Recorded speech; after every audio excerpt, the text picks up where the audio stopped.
Today on Northern Revolutions, I'm going to do the 2025 Beatles vinyl tag.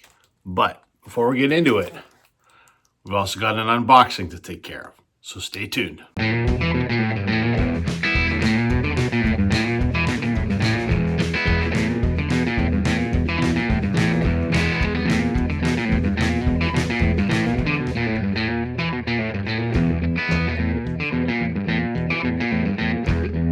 Hey everybody, welcome to Northern Revolutions. I'm Rob. Welcome back if you're returning. Welcome if you're new. One more vinyl tag, I promise. I'm a big Beatles fan. There's a Beatles 2025 vinyl tag out there. I can't let it go. I got to do it. This is put out by a channel I wasn't familiar with before this tag. Patricia from A Little Beatles Corner. She's taking up the mantle of the Beatles tag this year, so I'm going to do it. Before I get to that, I got an unboxing. Got a little package in the mail today. I know what this is, so it's not a surprise, but I still want to unbox it because I think it's very, very cool.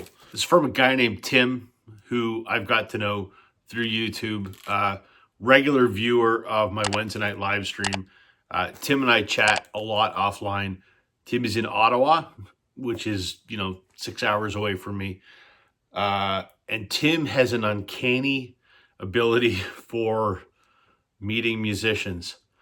I thought I've met a lot of people, and I have. Canadian musicians. Tim has met everybody. Some of the most famous people in the world. Anyway, Tim was at a show just recently of a Canadian band that I really like and that he really likes. And he said to me, "Is there anything you'd like to get signed?" And I said, "Hey man, if there's something on vinyl there and you can swing it, that would be amazing." And he did. So let me open this up. I've cut it, but I haven't looked in it yet. Very well packed, Tim. Good job, sir.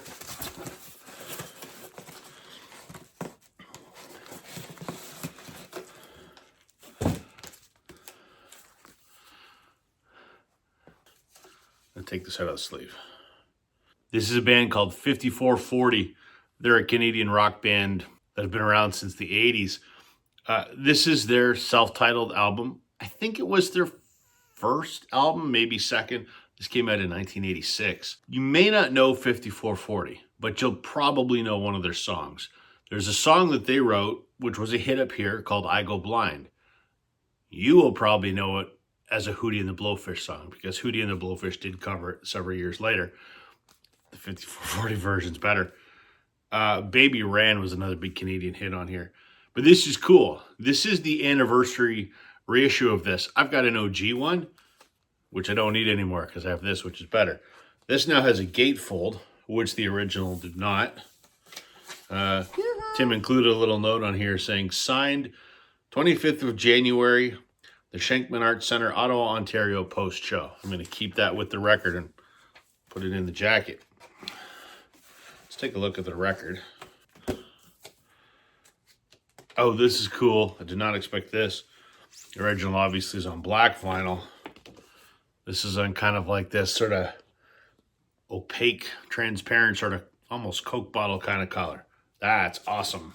And as you can see, it says, to Rob from 5440, and then signed by every member of the band. Very, very cool. Thank you, Tim. I sincerely appreciate this. I treasure this. I have a lot of autographed Canadian albums, and this goes right along with all of them. So thank you, sir. Okay, now we'll get into the Beatles vinyl tag. Patricia has put together 15 questions. Like every other tag, trying to answer with some records. So here we go. First question. What is your favorite Beatles holiday song? Well, I think each of the solo Beatles did a Christmas song, and the Beatles themselves did a Christmas song, which was like a fan club release, and then later it came out as the B-side to Free as a Bird, actually, called Christmas Time Is Here Again. So what's my favorite Beatles Christmas song? No brainer. John Lennon's Happy Christmas War Is Over. John is my favorite Beatle, and he's the only Beatle whose solo albums I actually care about. everyone knows Happy Christmas War is over. It's great. It's almost been it's become anthemic is not the word, but it sort of embodies Christmas, and you see it on commercials for the last 2 decades for famine relief at Christmas time and whatever. And you hear the children's choir in the background. It's just a great song. Christmas or not, one of my favorite John Lennon solo songs, to be quite honest. I think it's fantastic. I remember when I was first learning to play guitar in high school, I had a guidance counselor. No, he was my English teacher, but he was also a guidance counselor, not my guidance counselor. But he was a big Beatles fan and he played guitar. I remember many a days ducking out of class, hanging out in his office with him, and he'd be teaching me stuff on guitar. And one day he taught me Happy Christmas. So that's cool. Number 2 is to show your favorite Beatles album cover from any country. I got to stick from one from home. This is Twist and Shout. This was the second Beatles album in Canada.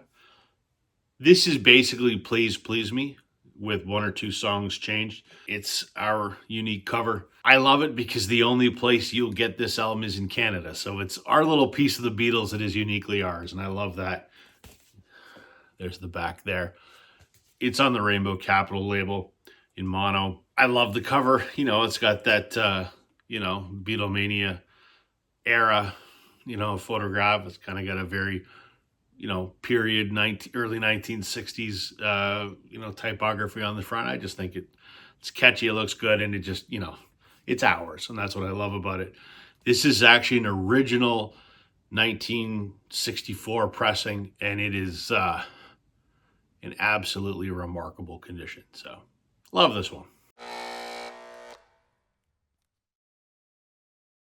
Number 3, show your favorite Beatles colored vinyl or picture disc. I have the Sgt. Pepper picture disc, and I think that's the only one. Colored vinyl, I've got the red, the blue, White Album on white, Love Songs on gold, the marble Sgt. Pepper. I got a fair amount. But I think I'm going to show this. The Yellow Submarine song track, which came out in 1999. This is the version on yellow vinyl, which obviously is appropriate given that this is Yellow Submarine. So I'm going to have to say this is my favorite. Nothing spectacular. It's not like marble or striped or whatever. I just think, it's a pretty striking yellow and works well with the packaging of this version of Yellow Submarine. I much prefer this over the original Yellow Submarine album. The Peter Cobbin mixes on here are fantastic. And this is just a true soundtrack to the movie and much better than the Yellow Submarine album. Number 4, show your favorite Beatles 45 picture sleeve from any country. I want to show Free as a Bird because I've always loved this. It's John's sort of kooky artwork, with the birds that are on the front there. And because this obviously came out with Anthology 1, it has the artwork on the back, the folded canvas and the typography that was the same as the rest of the anthologies. So I really like that. Love John's artwork. This I bought at HMV in Canada. Had a price sticker on it of $10.99, but I bought it when it was on clearance at HMV for $5. So that's kind of cool. There's an EMI Music Canada sticker on the back. So this is my favorite Beatles picture sleeve.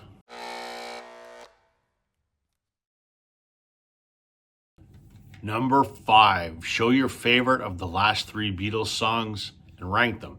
The last 3 being Free as a Bird, Real Love, which came out with Anthology 1 and 2, and Now and Then, which came out last fall.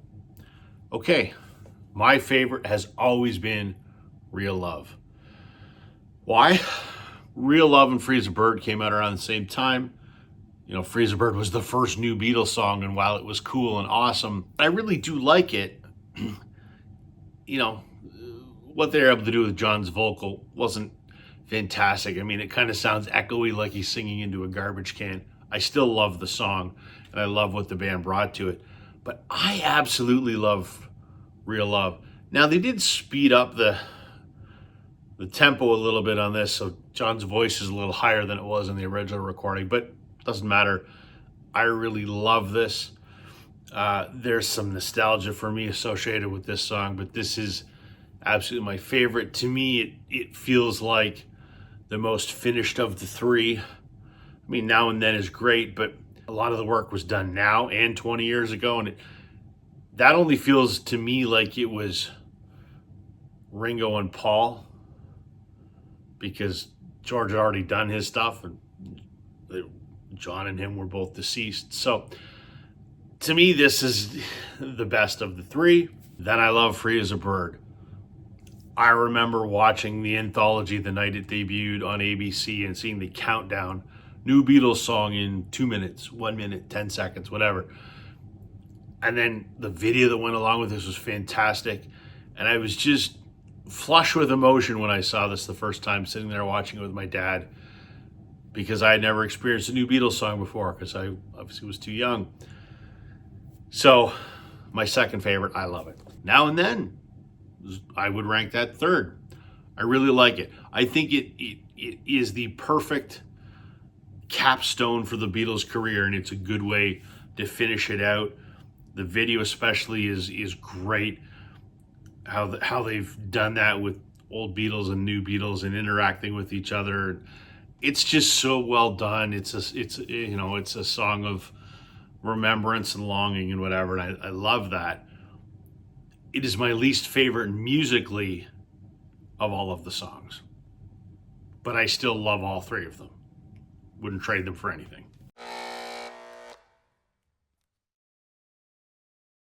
Number 6, show your most unusual Beatles vinyl or CD. I don't know that I have anything that's particularly unusual, but I guess I'll show this because this is a Canadian release that I don't know if the rest of the world knows a lot about. This is called Very Together. This is on Polydor Records. I don't know when this came out. 70s, late 60s, I guess. And all this is this is the Tony Sheridan stuff that's been released countless other times. It's called Very Together. I mean, it's kind of odd in that, they're trying to play off the Paul's Dead hype here, because, John, Paul, George, and Ringo. Paul's candle's snuffed out. That's what that's supposed to allude to. Blatant commercialism, but, kind of a strange deal. There you go. It's on the red Polydor. So it's an official release because Polydor does own the rights to this stuff. So I'm glad I have it. I like a couple of the Tony Sheridan songs, so it's not that outrageously weird, but if you're not from Canada, you may not have ever seen this before. So we'll go with that. Number 7, show a Beatles single where the B side is better than the A side. No problem. This is Hey Jude, backed with Revolution. Listen, Hey Jude, amazing song. Revolution, better song. I'm a guitar guy, right? As you can see. So for the guitar part alone in Revolution, it's one of my favorite Beatles songs ever. That driving electric guitar is awesome. And this is better than the version that's on the White Album. So this is the B side better than the A side. Number 8, show your favorite Beatles song that was covered by another artist. I did not even have to think about this. My fantasy wife, Susanna Hoffs. Hi, Susie. This is an album she did with Matthew Sweet. It's actually a best of. They did 3 albums together called Under the Covers, Volume 1, 2, and 3. And this is the best of. And this actually starts off side A, track 1, And Your Bird Can Sing. One of my favorite Beatles songs to begin with. Absolutely. I mean, it's top 10, I'm sure. And their version of it is great. And Susie sings it, which she could sing me the phone book, and I would be mesmerized. Number 9, show your favorite song that was covered by the Beatles. There's a ton of them on this, and this is one of my absolute favorite Beatles records. I like this more than some of their studio albums. But what do I have to go with off of here? Memphis, Tennessee. The Beatles did a lot of Chuck Berry songs. I mean, obviously big Chuck Berry fans. And there's been various covers of this throughout the years, and Chuck Berry did it. Somebody else did it, and I'm totally drawing a brain fart, and I should know who this is. They did it, and it went to number 2 in the U.S.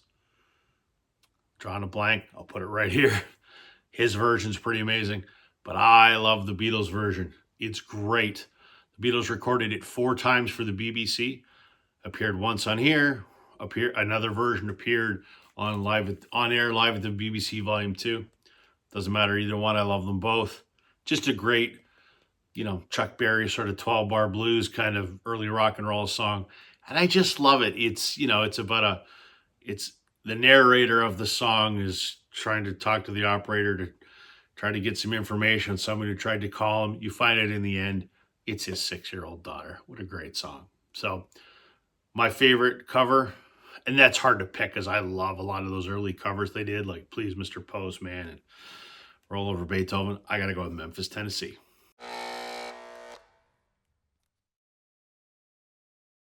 Number 10, show the worst 3 songs that the Beatles wrote. Well, this is going to be a hot take. I don't really want to answer this. I need some Concert Buddy oven mitts for this.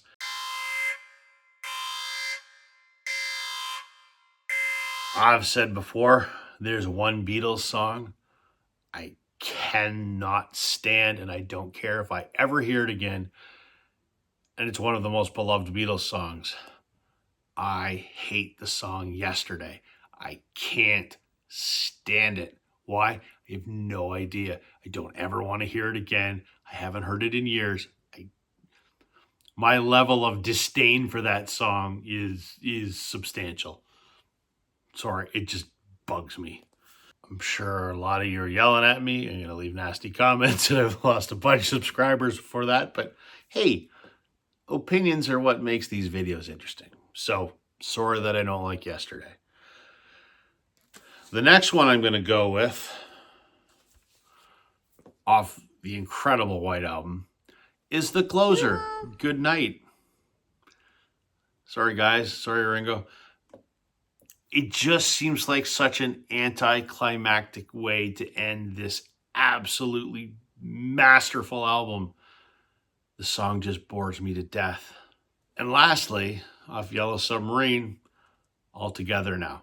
Listen, I know this was a project the Beatles didn't care about, so they threw the scraps together to make a side of this album. But just, All Together Now. 1, 2, 3, 4. Can I have a little more? Probably one of the best songwriters ever. It just, what is this? Don't like it.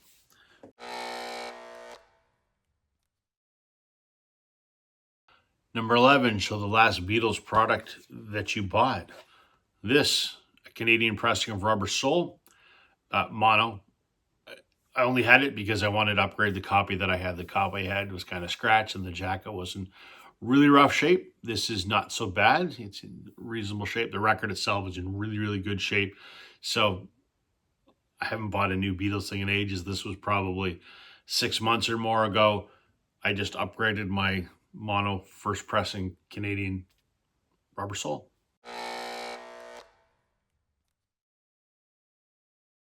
Number 12, show an ongoing Beatles collection that you're trying to complete. I'm working on my original UK first pressings with an asterisk. I don't have a first pressing Please Please Me, the black and gold, because they're very expensive. I'm not going to pay $400 or $500. Not to mention, I'd have to get them online because I'm not in England, so a little harder to find this side of the ocean. But I have a Please Please Me. It's a third pressing. It's the first yellow and black. All of my stuff is mono except this copy of Help, which is stereo. I'd like to get a mono copy. But it's almost all first pressings, first or second or third in the case of Please Please Me. We'll call it OGs, right? Ones that came out within months of the original release. Let's go with that. I have almost everything. I still need a Yellow Submarine, and I still need the White Album, and I still need Let It Be. Then I've got them all. So I want to get these because this is how the band intended the music to be. This is the music from their country. So I figure this is the truest artifact, if you will. Number 13, show a prized Beatles item in your collection. It's my Butcher cover. It's my third state mono. It's in rough shape, but that's okay. I always wanted to own one of these since I started collecting Beatles records in the early 90s. Never thought that I would actually get to own one. I've only ever seen one other one in person besides this one. It was a second state mono, and the guy wanted way too much money. But I was able to buy this 10 or 15 years ago online before they were crazy. Again, I don't really care what condition it's in. I just want to own one, and I'm thrilled that I have this. This is my prized Beatles item.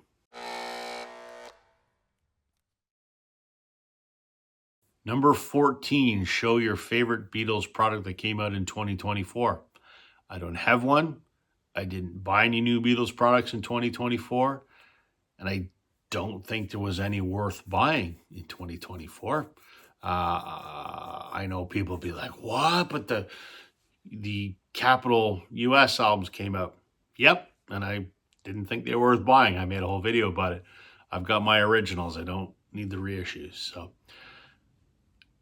if there's something you like, that's awesome. That's cool. Not judging. There was just nothing Beatles-wise that came out in 2024 that I felt I needed to buy. Number 15 is what Beatles product would we like to see in 2025? There's a couple.